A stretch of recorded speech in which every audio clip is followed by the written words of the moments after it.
Gas, oven এমনকি চুলা জ্বালানোর ঝামেলা ছাড়া আজকে আমি বানাবো স্পঞ্জ জালিদার কেক। হ্যালো এভরিওয়ান, আসসালামু আলাইকুম। Welcome back to my channel cooking with Farzana. সুজির কেক বানানোর জন্য এখানে নিয়েছি 1 কাপ সুজি। একটা ব্লেন্ডারের জারে নিয়ে সুজিটা গুঁড়ো করে নেব। যেহেতু সুজির দানাটা বড় তাই গুঁড়ো করে নিলেই ভালো হয়। গুঁড়ো করে নেওয়া সুজি একটা মিক্সিং বলে নিয়ে নিচ্ছি। দিয়ে দেব 1/2 কাপ চিনি আর 1/2 কাপ টক দই। আরো দিয়ে দিচ্ছি 1/2 চামচ বা স্বাদ মতো লবণ।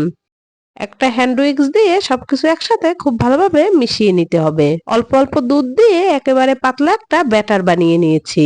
এখানে আমার প্রায় 1 কাপের মতো দুধ লেগেছে। একটা ঢাকনা দিয়ে ঢেকে রেস্টে রেখে দিচ্ছি 1 ঘন্টার মতো। দেখতেই পাচ্ছেন সুজিটা ফুলে ডাবল হয়ে গেছে।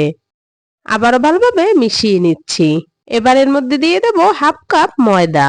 সুজির ব্যাটারের ঘনত্ব বুঝে দিয়ে দিচ্ছি একটুখানি লিকুইড দুধ। কেকটা যাতে স্মুথ হয় তার জন্য দিয়ে দেব 2 টেবিল চামচ রান্নার রেগুলার তেল। তেলটা ব্যাটারের সাথে খুব ভালোভাবে মিশিয়ে নিয়ে দিয়ে দিচ্ছি 1 প্যাকেট ইনো। ইনোটা অ্যাক্টিভ হওয়ার জন্য দিয়ে দিচ্ছি একটুখানি লিকুইড দুধ। আপনারা চাইলে ইনোর পরিবর্তে বেকিং পাউডার আর বেকিং সোডা ব্যবহার করতে পারেন। কেকের ব্যাটার রেডি হয়ে গেছে। একটা কেকের মল্ডে তেল ব্রাশ করে কাগজ দিয়ে নিয়েছি। এ পর্যায়ে সবটুকু কেকের ব্যাটার দিয়ে দেব। কেকের মল্ডটা এভাবে একটু ট্যাপ ট্যাপ করে নেব যাতে কেকের ভিতর কোনো এয়ার বাবলস না থাকে। একটা রাইস কুকারের বাটিতে পানি দিয়ে স্ট্যান্ড বসিয়ে কেকের মল্ড দিয়ে দিচ্ছি। একটা ঢাকনা দিয়ে ঢেকে স্টিম করে নেব প্রায় 30 মিনিটের মতো।